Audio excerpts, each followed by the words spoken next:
Yeah, let's go for it. You're right, I was across most of the back pages. I'll read this from the back of the Star. Mum's a better judge than Sue is the headline. Jeremy Cross writes, I'm glad you like that little headline, Ali. Jack Grealish has hit back at Graeme Souness, claiming the pundit has an agenda against him.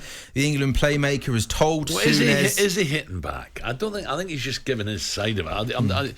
He's not steaming into Graeme Souness, because I think what I've read, he just said he was a top player. Yeah, but why is he keep picking on me? This is what he said. I don't know what his problem is with me. He always says stuff about me, but I try not to read a lot of it. It's difficult when he's on Sky Sports. It's everywhere. He was a great player, but I don't know what it is with what he says about me or what problem he's got. Nowadays, people have so much to say, whether that be on social media or pundits. It's the biggest sport in the world, and everyone wants to talk about it, whether it's good or bad. So you just have to go with it. I've had a lot to deal with recently. It's more if someone was saying it like my mum or my dad or someone, I'd listen a lot more. So go on, Al. Souness has been critical of Grealish and his performances. Do you think Souness's criticism of Grealish is fair? I think Graeme, to be fair, knows he's better than what he's shown us. Now, I'm not saying... Graeme Souness as a player, he just won everything, didn't he?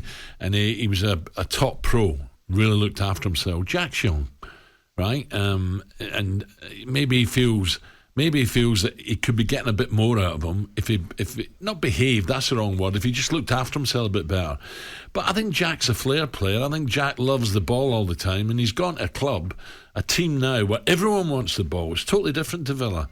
And I think when he first went to City, Jack was trying to do it simple all the time. Well, that's not his game.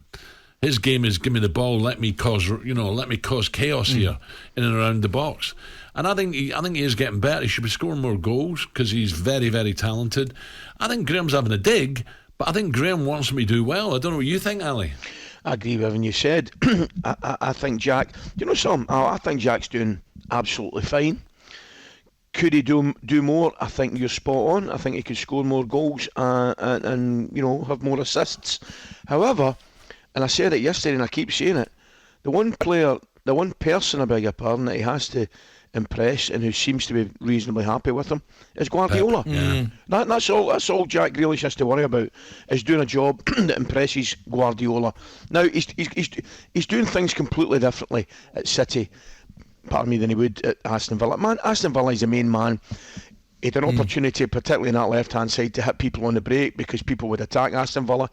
It's a completely different role he's got in the respect of there'll be two banks of four or a 4 and a 5 that he's got to play against, and most of the teams, the majority of the teams, will defend against Manchester City from the kick-off, and it's a different game. So the only thing I would say, and I've said it the last couple of weeks, Al, I don't know whether you agree, I'd just like him to be a little bit more adventurous in terms of go and take people on, go and create more chances, make things happen. Because I think looking at the two of them, and whether we're right to do this or wrong to do it, we do it. We kind of compare Foden and Grealish. We do. I think Foden plays with a little bit more freedom in himself, and he's willing to. I think Foden looks as though he's willing to take more chances than Jack at this moment in time. Do you think Jack will get that? I almost said arrogance on the ball that he had at Villa, because just swagger, give me. It is a swagger. Will that come? Will that come? I don't see any reason why it won't. The only difference is he's now gone from a big fish in a small pool to a small fish in a big pool. Now, if we're expecting Jack Grealish to go and dominate and dictate games in a team that's got De Bruyne, even Rodri's tremendous at what he does, Foden, Haaland, that ain't going to happen. That is not going to happen on a consistent, regular basis. But at the same time, I still believe there's more to come from him, and I think we'll see it. Yeah, I don't think Graham's having a. I don't think he's having a stab in the back. I think he just wants to see more from him. Correct. That's it.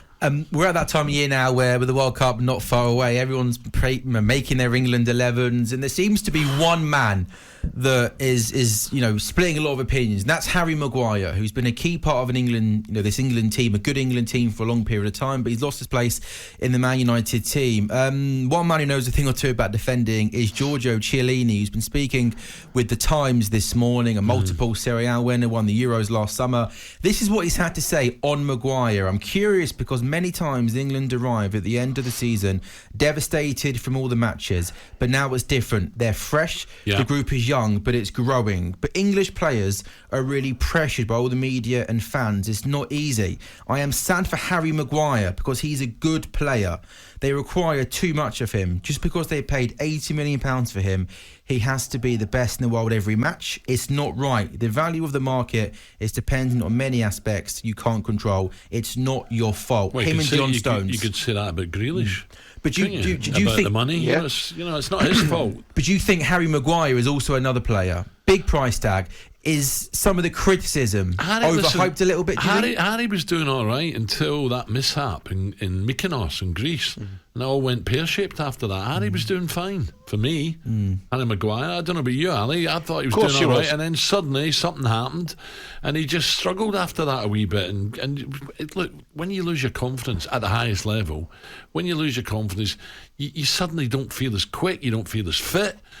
Instead of doing things automatically, you take half a second more to do it. So he's just got to get back in the swing of things and get his game going again. But his form dipped, Alan, much the same as the vast majority of the players in the Manchester United team. Yeah, that's exactly what happened. And Ali, you can get away with it sometimes if your team keeps winning, but when the team's not winning, they pick a scapegoat. Absolutely, focus is on you, very much on you. However, I would balance it by saying two things. The first thing is Gareth is obviously fond of him because he's never let him down, and why should that not be the reason?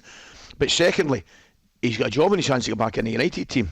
Martinez has come in and done all right, and as you rightly say, the form before his signing wasn't great, so he has to get back into the Manchester United team because he's got a problem. Gareth will stick by players, but he will find it a lot more difficult to do that if they're not playing at their clubs. For a break, Ali, do you think these next two games for England coming up, Italy, Germany, do you think this is going to teach Gareth a lot, or is it injury problems? Because I'm still not sure he knows his best 11 or what side's going to start in Qatar. I think he probably knows 8 or 9, maybe even, I would think he knows 8 or 9 now. These two games, it's a strange one, Alan, these two games, because he could probably do with them and he could probably do without them, because he obviously coming off a hiding. Was it Hungary that gave him a bit of going over? He doesn't want a poor result, right? No matter what anybody says, we can say these games don't really matter, and to a certain degree they don't. But after that game, he could do without a beating. He really, really could. But at the same time, he could do a couple. He's got to give Tony an opportunity. I think he's got to have a look at Bellingham and Rice, things like that. You've got to have a look at, but at the same time, as I say, you don't want people to go, oh wait a minute, beat 4-0 from Hungary. At least just gave them 3. German, that kind of thing. But these are his last 2 games before the World Cup. So in that respect, they're vital. Plus, the get-togethers is important as anything as well. talkSPORT Breakfast with Alan Brazil. Thursday and Friday morning, 6 till 10. On AM, on DAB, via the talkSPORT app and on your smart speaker. talkSPORT.